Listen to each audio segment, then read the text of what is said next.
গাড়ির শকা বলছেল এটা খুব গুরুত্ব জিনিস।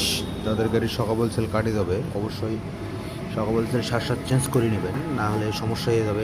শকাবের রডটা মের খেয়ে যাবে, মার খেলে শকাবের রডটা চেঞ্জ করতে হবে। আসলে অরিজিনাল রড গেলে কিনতেও ঝামেলা, বেশি দিন টেকে না। অরিজিনাল রড গেলে অল্পতেই যাদের গাড়ির শকাবের রোলসেল দিয়ে মোবিল লিক করবে, অবশ্যই শকাবের রোলসেল চেঞ্জ করে নেবেন, নাহলে আপনার গাড়িটা ভালো থাকবে, শকাবটাও ভালো থাকবে, আপনাদের মোটা অঙ্কের টাকা গুনতে হবে না। আপনারা কেউ কেউ আছেন শকাব হোলসেল কাটে যায় মোবিল বাড়ায়, তা ওইভাবেই গাড়ি চালান। যখনই বালার মধ্যে রডটা ঘোষটান লাগে শকাবের তেল দিয়ে ধুলে বালু পরে গাড়ি ওই অবস্থায় চালান, তখন শকাব পাসিং করলে তখন ওই ময়লাটা লেগে শকাবের রডগুলো নষ্ট হয়ে যায়। এর হাত থেকে বাঁচতে গেলে অবশ্যই শকাব হোলসেল কাটার সাথে সাথে চেঞ্জ করে নেবেন এবং ভালো মানের শকাব হোলসেল লাগিয়ে নেবেন। আশা করি সবারই ভালো লাগবে।